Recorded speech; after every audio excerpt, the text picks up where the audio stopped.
Good afternoon. My name's Keith Mitchell. As you probably gathered, I'm not from around here. The weather, at least, is familiar. Anyway, I'm going to be talking to you today about something that I've had a lot of experience about, which is running internet exchanges. I hope that this information is useful or at least enlightening to you. I'm going to cover a few topics, just a little bit about myself, some basic principles of how do internet service providers interconnect with each other on the internet, a little bit about the history of internet exchanges, a little bit about the models for building internet exchanges, how they're operated, how they work technically and operationally. Talk a little bit about internet exchange security. I think there's some interesting topics there. How to set up your own internet exchange. And a little bit more, I think, particularly relevant to perhaps the audience here is some background about regional internet exchanges. A little bit of my background, summary. I've been doing this internet operations stuff for far too long. The current thing that I'm doing is running a body called the UK Network Operators Forum. It's very similar to NANOG, if you've come across that in North America, a British equivalent of that. What's new with me? Well, I've just moved to Cleveland, Ohio. I was good enough to get a job here, and now it's time for a change of scene. So here I am. Please do let me know if I use any phrases or say things in a way which isn't clear, either from a technical or cultural point of view. Internet interconnect principles. What happens at an internet exchange point? Basically, at your typical internet exchange, there will be a bunch of internet service providers who will have equipment, routers in the same building, which will be a data center, usually operated by a company that builds itself a co-location provider. Within that building, these ISPs connect together. Sometimes they will run a direct wire between them. Sometimes, more commonly, there will be a shared interconnect fabric, which is usually one or more Ethernet switches. They exchange routing information using BGP, Border Gateway Protocol. The exchange of the routing information leads to the exchange of traffic, and that's done on a bilateral basis. So pairs of ISPs will decide, we're going to exchange traffic, let's set up a BGP session. Sometimes the exchange operator who actually operates the cloud of Ethernet switches will be the same people that own the building and operate the building. Sometimes it'll be a different organization. The people that own the building, colo provider, they'll have lots of different customers, ISPs, carriers, content providers, people running portals, content distribution, name registries, all kinds of things. So what are the advantages of an internet exchange point? It's very simple. It's one place where you can connect everybody. So you run one big fat pipe to a central location. There's lots of other people do that. You get economies of scale. You don't have to route your traffic over lots of bilateral expensive circuits that go one to each of the other ISPs you need to exchange traffic with.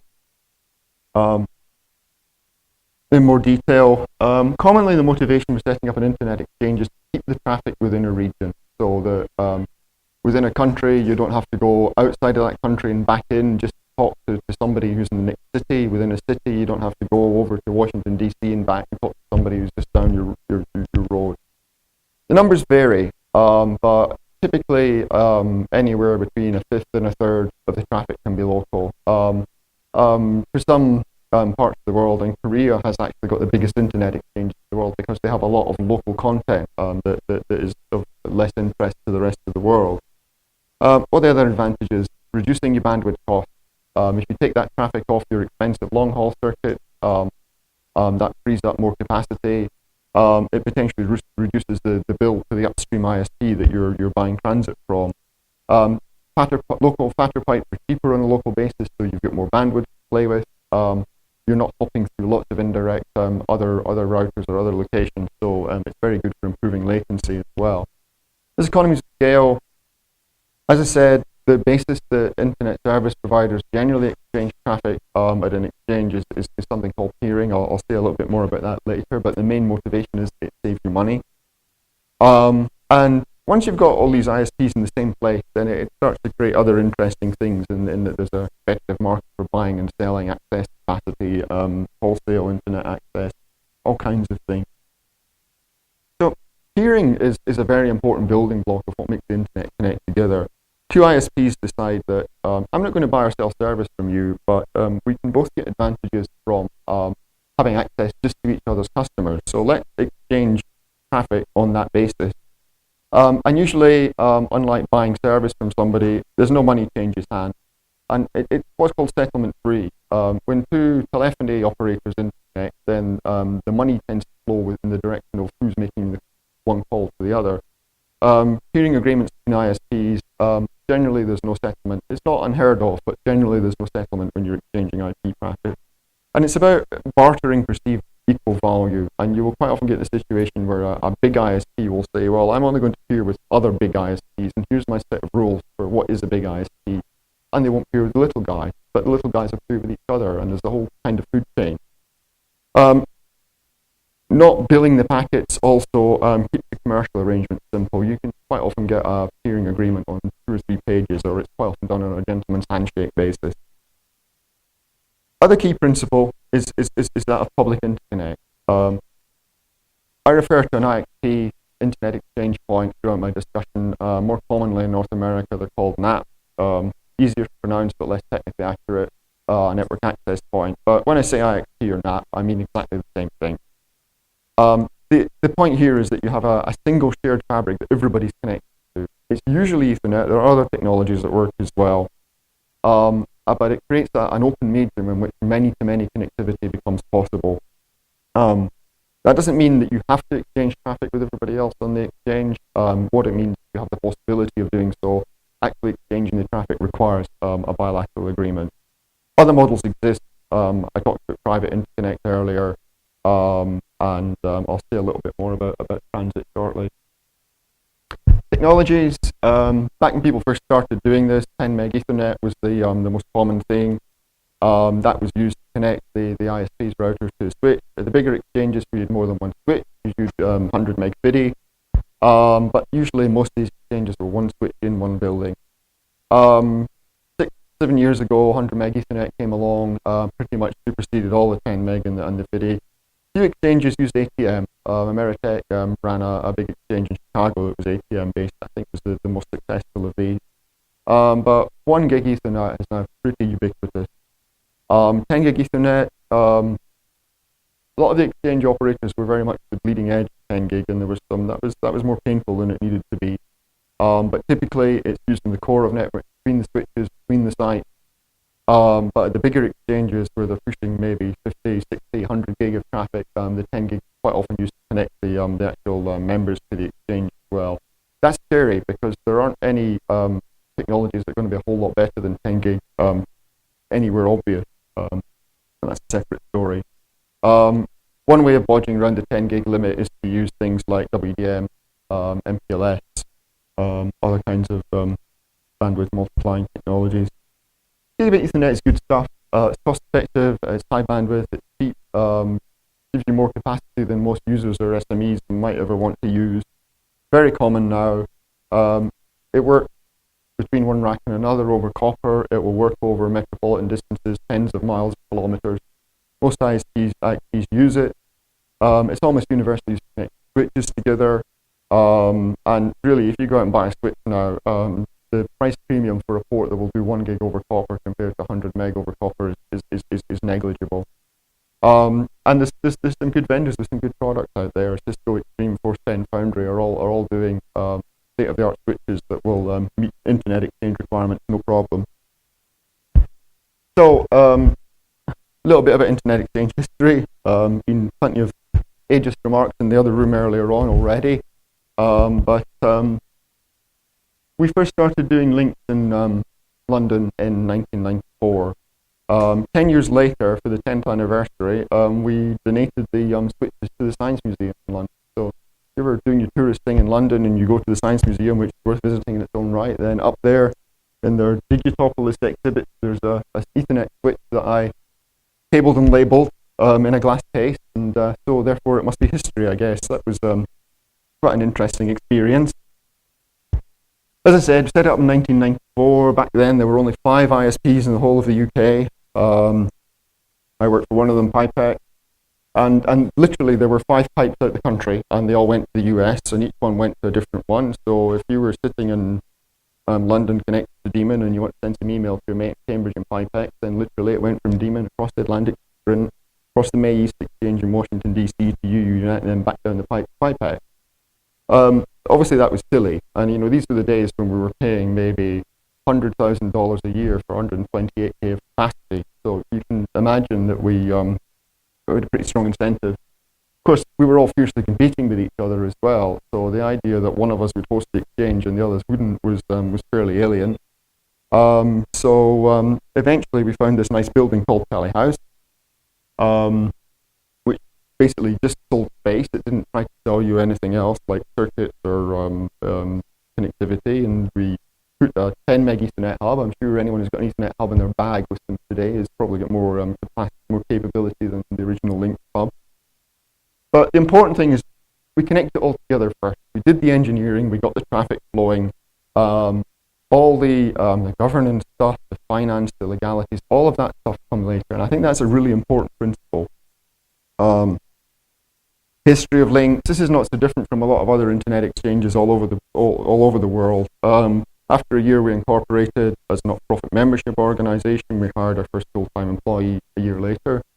By 97, we got 50 members. By 98, we were the first exchange to start going into multiple data centers and connecting them together. First exchange to deploy 1 gig traffic in 99. Got us up to 100 members in 2000. 2000, of course, was the dot-com silly year, but we decided to establish Exchange Point as a similar company, but on commercial principles in late 2000. Upshot is, around now, got the link traffic stats here.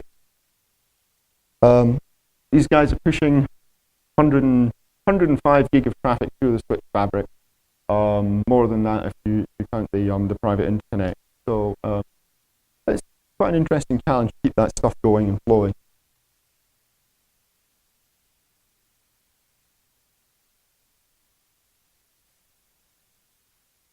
Bigger picture, what are internet exchanges like in Europe?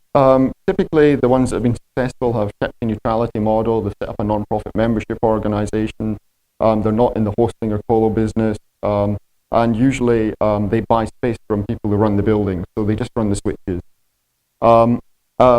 There's lots of exchanges, but there's probably about 4 or 5 major cities, London, Amsterdam, Frankfurt, Paris, where there are big exchanges that are pan-European ones. So if you want to go from, say, Ireland to Italy, you might go via Amsterdam. If you want to go from France to Sweden, you might go via Frankfurt or London. So what they're doing is they're keeping EU traffic in the EU, whereas the original mission was to keep domestic traffic within a particular country. Most countries have a domestic exchange as well. In fact, a lot of them have more than one now. But the big guys are again, all pushing several tens of gigs of traffic. Landscape's a little bit different in the US. Most of the big exchanges are operated by data center providers. So there's people at Equinix who are NASDAQ listed, Switch and Data who've got a facility in Cleveland amongst many other cities, Terramark down in Florida. And their primary business is selling space. They're certainly not in the ISP business because the ISPs are their customers and they don't want to compete with them. But generally the exchange, like Equinix call them IBXs, they're run as just one more service within that data center. It's a way of attracting people to the data center and extracting more money from them.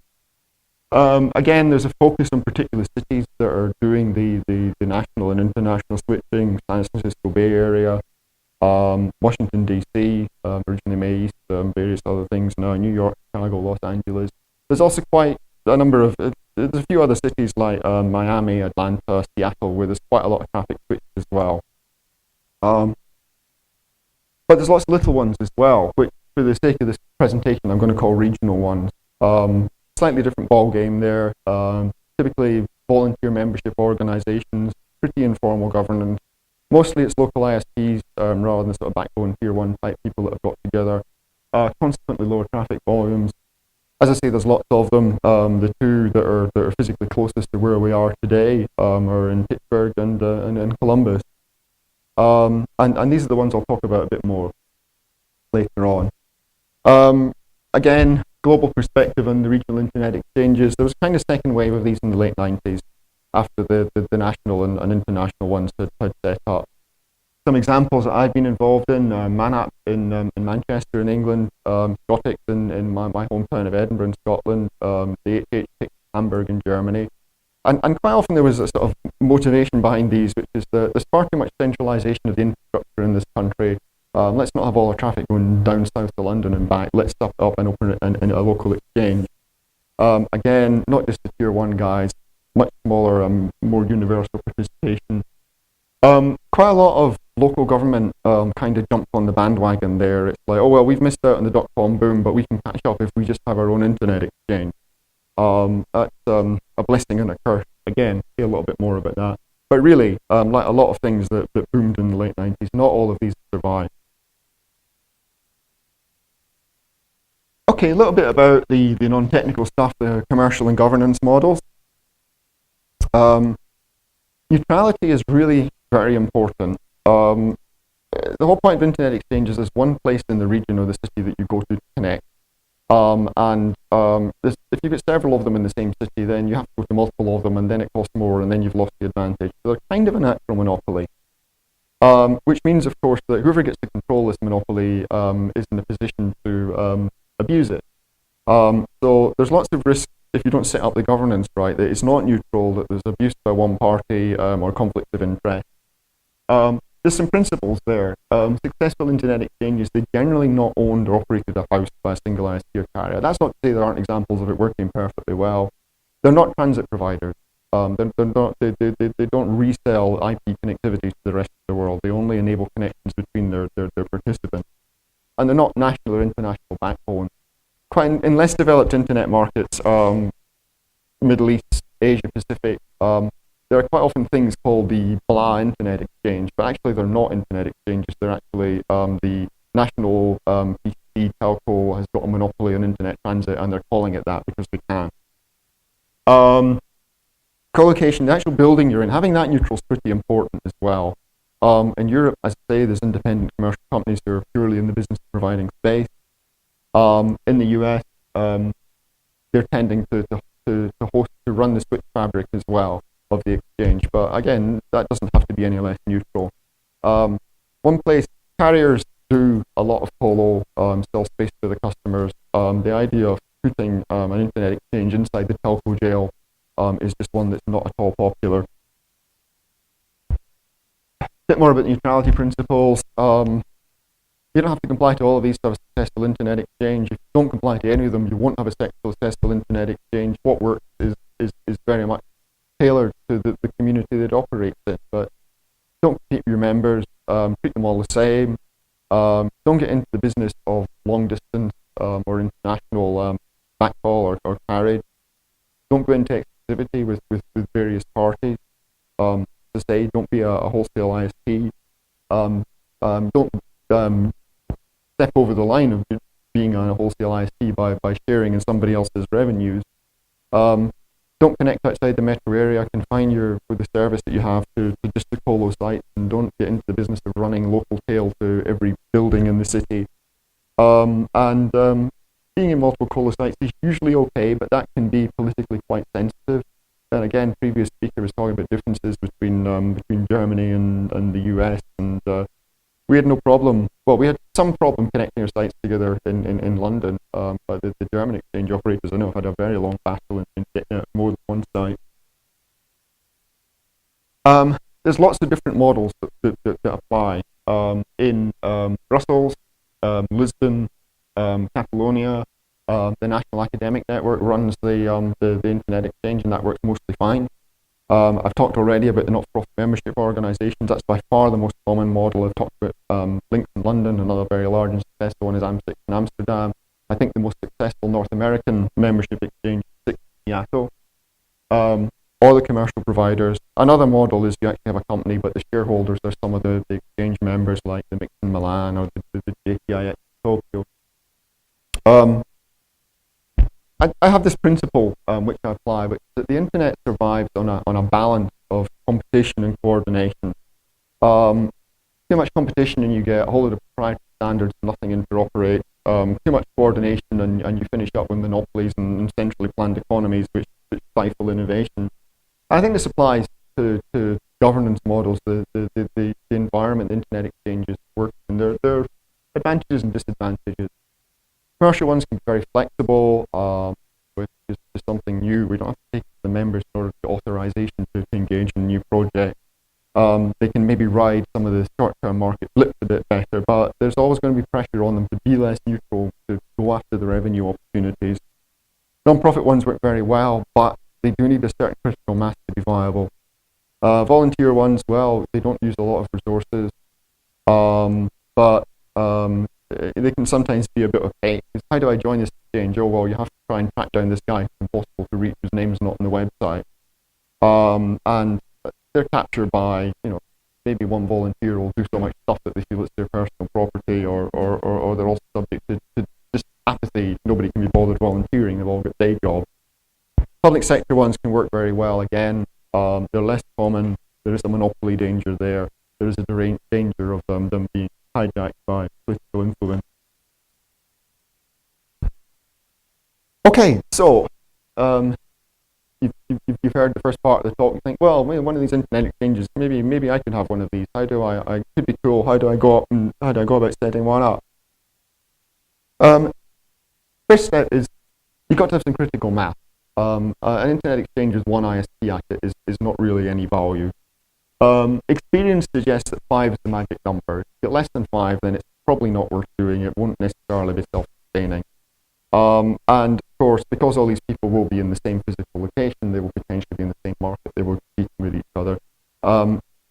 Depending on how cutthroat that competition is being, getting people to trust each other in an environment like that is not easy. Generally what you need to do is you need to get all the technical people in the room together and sort of lock up all the salespeople, and then you can usually identify common benefits that will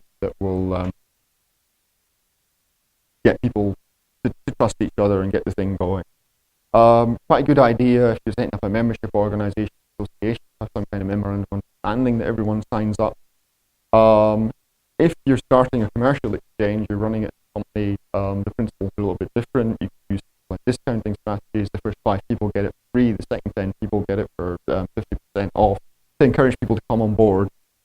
And that can work reasonably well. But as I said, I think the focus is get the traffic moving first.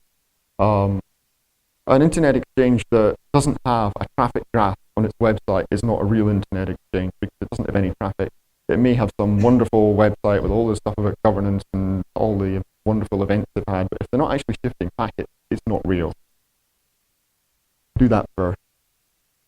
You're running an ISP, you want to connect to an internet exchange. What do you need? Well, the key thing is you need your own autonomous system number.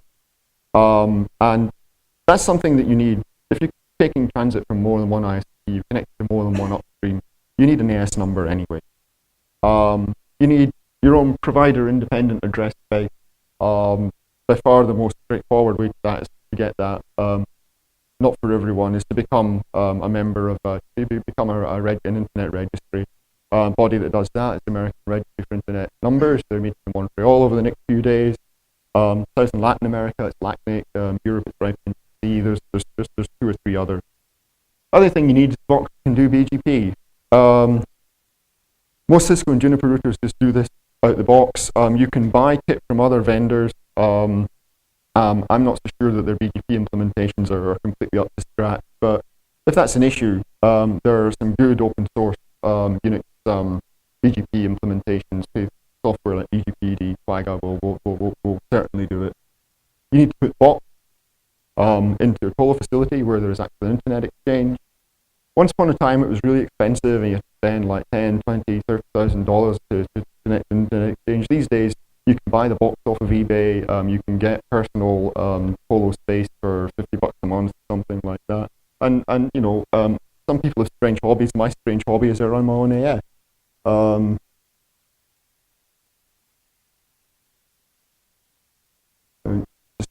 Just to prove it, here's the entry from the RIPE database, which says what my routing policy is in terms of what other AS I connect to. And so, as I said, it's a slightly strange hobby, but it's within the means of most ISPs these days to connect to an exchange. So basically, you want to set up an internet exchange. It's not rocket science. People have been doing this for ages. Lots of help available. Good resources. EP.net website lists all the internet exchanges in the world by continent. Packet Clearinghouse are a great organization, non-profit based in California. They do a lot of outreach work to developing countries to help them set up their internet exchanges. European exchanges are a very strong position. They've had enough resources to set up their own association called EuroIX, which again does a lot of work helping new exchanges get set up. Another European body, RIPE, that's been around for a long time, has a working group that's specifically dedicated to internet. Okay, security. I'm not a security expert, but it struck me that this is a topic that's liable to be of interest to this audience. The biggest issue in internet exchanges is you've got a commons, which is basically shared by everybody. Typically it's a single Ethernet, typically it's a single subnet, and when you've got boxes that are under different network management domains that are being connected to that, there's certainly the scope for some interesting things to go wrong. Very early history of internet exchanges, they would be a dumb hub, or they would even be old-fashioned. I don't know, is there anyone old enough in the room to remember yellow thick Ethernet cable? But the point is that it's a common medium. If you use that kind of technology, it's extremely easy to wiretap, and if you're party C and parties A and B are exchanging traffic, it's very easy to tap into that. Typically, these things are not encrypted. Ethernet switches came along. They made life a whole lot easier, a lot more safer. That's not to say that they don't introduce risks of their own, but clearly Ethernet switching, at least you get away from the wiretapping issue. What are the things that can go wrong at internet exchange? Broadcast storms are by far the worst. Associated with that, connecting layer 2 switching devices so that the Ethernet switches aren't just owned by the exchange operator, but by third parties as well. Switches don't always do what it says on the tin in terms of switching the traffic to the right port. Broadcast multicast traffic does not scale well. Too much of that and you're in trouble. ARP traffic is a necessary evil that has risks associated with it. There are various evil things that can be done with static routing and mucking about with BGP NIC pop, and also some risks of hijacking the routing resource. Broadcast storms are pure hell. I think I can say that some of the worst hours that I've ever spent in my 20 years of network operations have been caused by layer 2 broadcast storms. And this is basically where somehow a loop gets introduced, maybe the spanning tree that's supposed to prevent loop detection on a layer 2 Ethernet fabric fails. The broadcast packets just keep circulating endlessly. A lot of internet exchanges actually don't use spanning tree precisely because of this. It's not a particularly great protocol. There are proprietary alternatives, but quite often the alternative is you keep one link down and you manually enable it if the other links fail, but otherwise, because you can restore the network more quickly that way than you can repair the damage of a broadcast storm. The single biggest cause of broadcast storms is people connecting their own Ethernet switches, extending the layer 2 topology without you knowing about it, not knowing what they're doing. So it's quite difficult, but it is essential to try and be fairly Stalinistic about what kind of kit people connect and how that interacts with the other kit. But a bad broadcast storm, not only does it shut down the entire IXP and take several hours to recover from that, it also makes root cause determination very difficult. You've got not so much a smoking gun as a smoking pile, and it can be quite hard to figure out exactly who caused it. Other problem with broadcast traffic, it doesn't just harm the actual switch fabric. Broadcast packets usually get handled by the CPU and routers, can burn a lot of CPU resource. Not only does that affect it can affect the BGP process in the router, which causes root flap across the internet. It can have some quite substantial knock-on effects. So, what causes switch containment failure? Switches are supposed to only forward stuff with particularly the destination MAC address to the port that it belongs on. A few circumstances where this breaks down. Certainly software and hardware failures cause that, which are more or less common depending on how reputable your switch vendor are. Cheap switches, the kind of thing that you would buy in Micro Center or Fry's or somewhere like that to connect your home kit to. These generally are not designed for industrial strength. They'll have a limited content addressable memory table size. If you actually introduce traffic into that switch that's too many source addresses, it fills the CAM up, what does the switch do in that? It just reverts to being a hub, and it forwards all traffic to all ports. So you've lost the security of being a switch. Best way to avoid this is don't use cheap and nasty switches for internet exchanges. If the switch vendor also happens to sell cables and washing machines and DSL routers and stuff like that, then probably you don't want to buy one. You probably want to buy it from someone whose business is like doing switch manufacture, router manufacture. The better ones don't just do the MAC switching destination port right. They can also do things like only limit the number of MAC addresses per port to a specific number, or to do other kinds of filtering. Problem broadcast traffic. As I say, really the only broadcast traffic you need, the only thing you connect an internet exchange is the router. If you get a router connected, the only need to broadcast stuff between these routers is ARP. If there's anything other than ARP, if there's more than a few ARP packets per second, that is abnormal condition, and if you don't do something about it, something bad's going to happen eventually. Likewise, there shouldn't be any layer 3 IP broadcast traffic. I mean, that is wide open to Smurf attacks anyway. But there's a whole bunch of protocols like IXP, SMB, BIOS, internal routing protocols, device discovery. Again, it shouldn't be there. ARP is a protocol where there's spoofing abuse possible. Some IXPs actually insist on hardwiring the ARP to IP address mapping. Others use more advanced filtering techniques, depending on how much glue the vendor managed to absorb over the past years of this kind of stuff.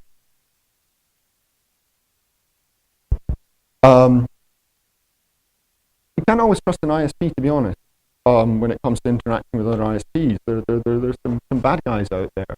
I hope there are less bad guys than there used to be, but sometimes exchanges have had to do stuff to pick out ISPs or spammers, for example. But default dumping, I'm just going to dump all my traffic on this other guy across the exchange. He's not going to know about it, but I'm going to get free outbound traffic. Or you can do that for particular destinations. Maybe there's somebody who's used to share with you, but you really need to get to one of their sites. NICSTOP spoofing, BGP advertises a NICTOP destination address. You can change what that NICTOP is, and that can cause some curious things as well. The worst abuse case that I had to deal with was this dodgy ISP operating out of London, who basically connected to our exchange, connected to one of the big exchanges in the US, set up some static tunnels, and was basically had a website that said, "Oh, we are a major international transatlantic infrastructure player," and actually they didn't. They were ripping off 3 other people's bandwidth. So that was an interesting exercise that resulted in their kit being seized by Scotland Yard, and I don't ever want to experience dealing with that kind of thing again. Other kinds of routing abuse are much harder. Most BGP sessions are MD5 detected these days. So, okay, there's lots of stuff that can go wrong. How do you prevent and detect that? I think it's very important to have a clear policy for what is and is not acceptable practice. People know what the rules are.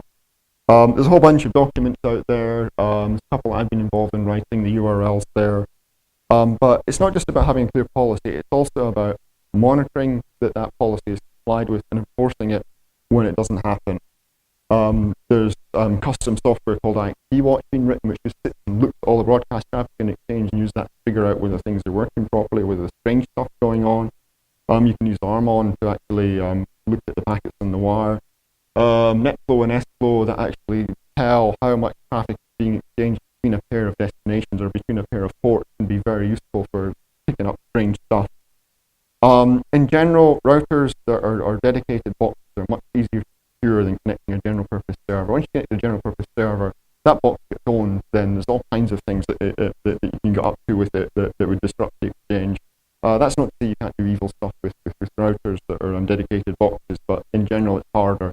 Some exchanges actually have rules that say you cannot connect general purpose servers.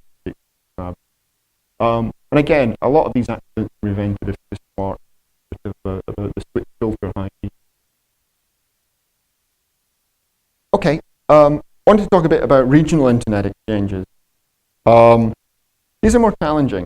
Once you've established a need for a large exchange and built up critical mass, then all you have to do is cope with the 90 gorilla of traffic growth.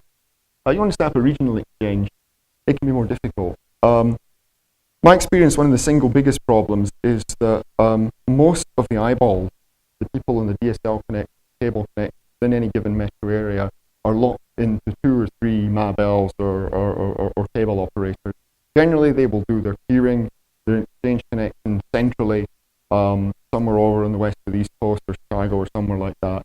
And there won't be either the people with the administrative decision-making power or the technical clue in the local organization to necessarily connect up to an exchange within a given city or metro area. Sometimes there's issues with the infrastructure in terms of finding a site that's both neutral and both quality. Maybe all the data centers are owned by the ISP itself, or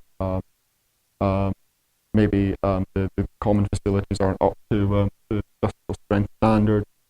Sometimes there will be a lack of competition in the market, and actually buying local books at sufficient capacity from the local ISPs up to the city's internet exchange will be expensive, and that can create a barrier. Making sure there's enough technical clue to go around. I mean, it's not hard, but there is an education process quite often needed there, BGP 101. Sometimes the entry-level technical resources can be an issue. That's more of an issue in developing countries. It's very much less, as I say, you can pick up all the kit you need off eBay these days for a few $100. It's much less of a problem than it used to be. Political interference. I have come across local politicians who, as I say, see the internet exchange as a way of forwarding their career and looking high-tech, and actually they do very little in terms of the real getting the traffic on the wire that's necessary. But one of the biggest challenges, and one that's caused failures, cost of transit. In many ways, it's a good thing, but since Y2K, the cost of buying wholesale transit has dropped from hundreds of dollars per meg per month to less than 10. You have to shop around, you have to buy in bulk. You can get internet transit for less than $10 a meg a month. The whole of the cod is consolidation and commoditization. What that means is that money you can save from peering is less than it used to be. 20% of your traffic can be saved by peering. 20% $10 is a whole lot less than 20% of several $100. But there's a fixed cost associated with connection and exchange. So these days there's less money to do it. The large IXPs, obviously you've got a different volume of traffic there, but you have the critical mass to survive. But if you're a regional player, the second exchange in the city, that can make life a lot harder. I mean, unfortunately last year there was an exchange in Cape Town, the main South African exchange in Johannesburg. The one in Cape Town was non-profit. Hit cash flow problems, had to lay off all its staff. They have to do something similar in Manchester, although I think they're recovering from that now. So there isn't a completely economic case. What are the other benefits? Once you've got this place in the middle, which is where you put your internet infrastructure and it's got high bandwidth and low latency, then there's a lot of incentive. It's a good place to put resources, things like top-level name servers, secondaries for .com or .uk or .us or whatever.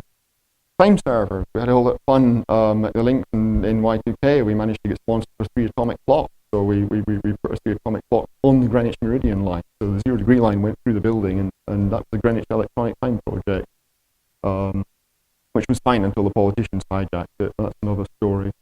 You can do things like performance measurement tools, academic research projects, monitoring how the internet performs, how traffic flows across it. These are all good things to do at exchanges. You can enable new applications. You've got high bandwidth, you've got low latency. Always it improves technical coordination knowledge here and get technical people, different ISPs interacting and learning from each other. You can create a centre of expertise for internet technology, local to the region, and it's also good for coordinated security stuff. Generally, you fairly fast human communication centre around an exchange to deal with bad guys. Other advantages, you can increase diversity and resilience. Maybe you're an ISP, you can only afford one upstream transit, you connect an internet exchange, maybe do a mutual backup arrangement with another ISP who's got a different upstream. Reducing latency I've already mentioned, but I mean, that's particularly important for gaming and multimedia. Getting that delay down, doing real-time stuff. Again, the medium is very efficient, many-to-many medium, which means that multicast applications work very naturally across exchanges. It's very efficient. Internet exchange get into the business of doing other Ethernet services. Sometimes there's competition sensitivities there, but you can do point-to-point, point-to-multipoint Ethernet service. But I think the important thing is you're building a stakeholder community. You can quite often use that stakeholder community for other things. Probably you want to ring fence or Chinese wall the trade association activities from the actual running of the exchange, but that can be, again, quite a good way of doing technically clueful lobbying. Other roles for exchanges, you can create a market of buying and selling transit and other services so that you have you can maybe encourage other transit providers, wholesale providers into the region to sell services, whereas if you're selling them one at a time, it might not be. If you have a regional academic research non-profit network operator, then it may be a very good way for them to handle their external connectivity and not have lots of ad hoc arrangements. We did some interesting other stuff in London. Unbundling DSL. You want to resell DSL, the carrier will quite often require you to get a big fat pipe. Maybe you're not a large enough ISP to do that. We actually had ISPs who were big enough to buy their own pipe, ATM pipe from the telco, and then actually resell fractions of that over L2TP tunnels across the exchange fabric. And other things, just acting as a local loop. There are some players like Packet Exchange who are in the business of doing international Ethernet circuits, and they like using it as a local loop so much well they bought the company, but that's again another story. Why do internet exchanges fail? Inability to be reliable or to cope with growth. It's one thing to start, it's another thing to keep this thing going. Making exclusive arrangements. Okay, I'll just try and wrap up. Exclusive arrangements with colo providers who go out of business, that's what screwed up the exchange in Edinburgh. Not building critical mass. I'll skip over this stuff. Summary. Building an internet exchange is not hard. The resources to do it are widely available, lots of people have done it. There are some cost benefits, but there are a lot more intangible benefits. The hard part are building the critical mass, keeping it viable, coping with growth and abuse. But it's all about sharing with others. That's my experience, always educational and fun. Maybe someday every city will have internet. Anyway, there's my contact details. You can get a copy of the presentation and catch up on these few slides that I had to skip over. I hope that was useful or interesting. Happy to take any questions.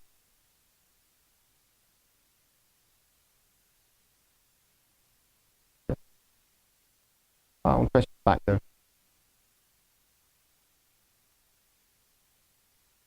No, I connect to an exchange.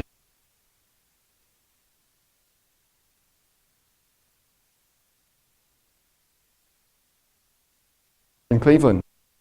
Not to my knowledge, no. I mean, I don't think that's an initiative that's been done. I know that there was an initiative in Dayton called the DMIC, but I don't know what's happened about that.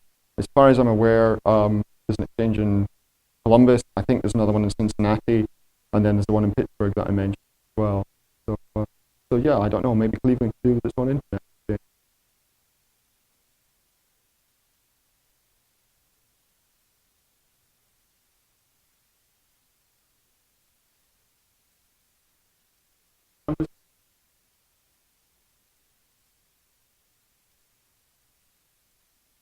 Yeah.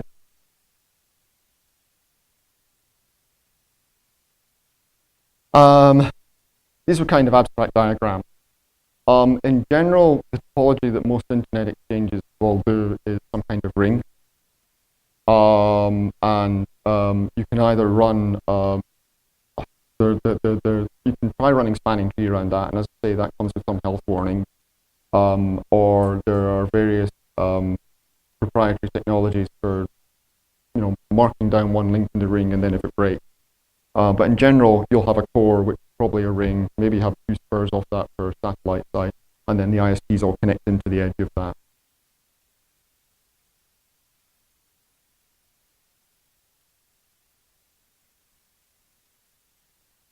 I'm sorry, I didn't.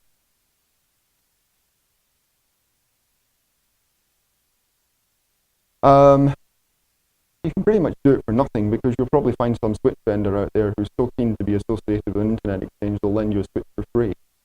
And whether the switch is any good or not, I don't know. But you need about a rack worth of space, which is cost you a few thousand a year.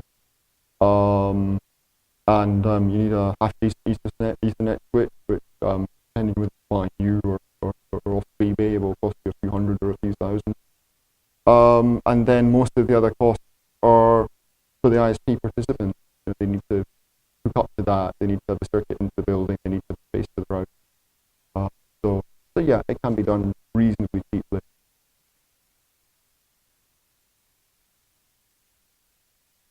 Okay. Oh.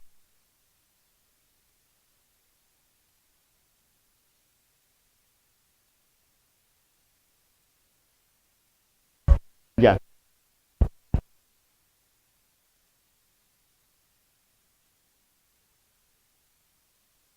Um, that's a very interesting question. Part of what's driving that is that peering arrangements quite often happen in the business between what we call eyeball providers, DSL and cable, and actually people in the end of them, and content providers. And obviously, AT&T is now big in the eyeball business, whereas the like Google, Yahoo, broadcast stations, people like that have a lot of content.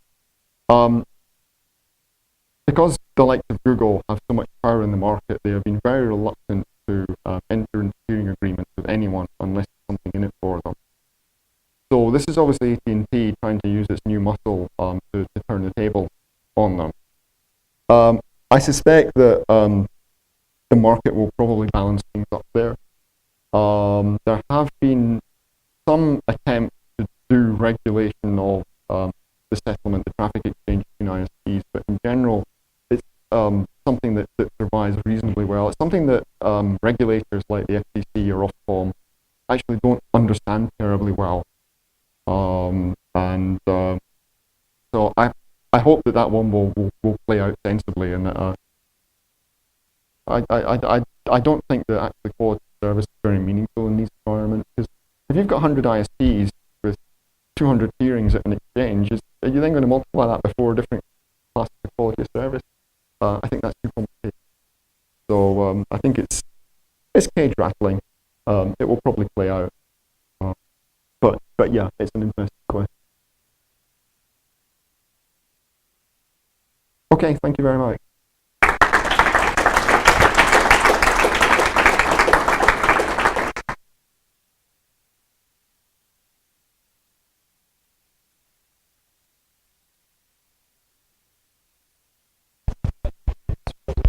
Thank you. My wife.